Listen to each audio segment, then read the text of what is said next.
ભાગવતની વાત છે. સુખદેવ ગોસ્વામી ના પિતા વેદ વ્યાસ. સુખદેવ ગોસ્વામી સિન્સ બર્થ થી આત્મીય જ્ઞાન ધરાવતા હતા, સેલ્ફ રિયલાઇઝ હતા. એ પોતાના માતાના ગર્ભમાં 12 વર્ષ સુધી એટલે રહ્યા કેમ કે એમને ડર હતો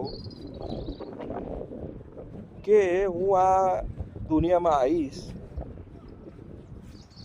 આ દુનિયામાં કનેક્ટ થઈશ તો મારું જે આત્મીય જ્ઞાન, હું પ્રભુની જે ભક્તિ છે એ બધું ભૂલી જઈશ. પ્રભુની જે કનેક્શન છે મારું છૂટી જશે. એ માટે કૃષ્ણ પ્રભુએ એમને એશ્યોરન્સ આપ્યું કે હું નહીં થવા દઉં એ વસ્તુ. એટલા એ પરમ ભક્ત હતા પ્રભુના, જેમને ભાગવત બોલ્યા એ ટાઈમે. એમનું લેવલ એ ટાઈપનું હતું કે તમે સમજો આ સંસારમાં પડવું નથી. માતાના ગર્ભમાં 12 વર્ષેથી સંસારમાં આવ્યા પછી તરત ચાલવા લાગ્યા વિધાઉટ એની ક્લોથ. એમનું લેવલ સમજાવું છું. નદી કિનારેથી પસાર થાય છે. વેદ વ્યાસ પાછળ દોડે છે, બેટા ઊભો રહે, બેટા ઊભો રહે, પુત્ર ઊભો રહે. પુત્ર ઊભા નહીં રહેતા કેમ કે આ સંસારમાં પડવું નથી, મારું આ કામ નથી, મારે પ્રભુની લીલાનું વર્ણન જ એ મારું કામ છે.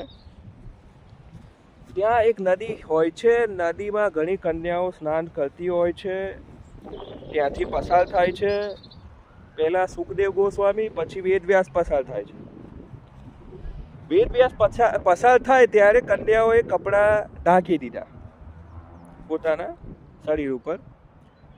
વેદ વ્યાસે પૂછ્યું કે હું જઉં છું ત્યારે તમારે કપડાં ઢાંક્યા અને મારો પુત્ર ગયો એ તો ઉપરથી જવાન છે અને હું તો વૃદ્ધ માણસ છું.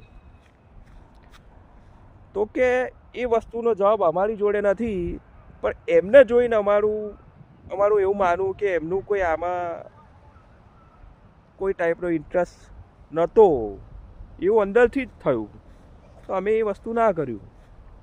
એટલે તમે સમજો કે એ લેવલ કેટલું હશે કે એનો ફેર પેલામના પણ આ પડ્યો અને પેલામની સાથે પડ્યો.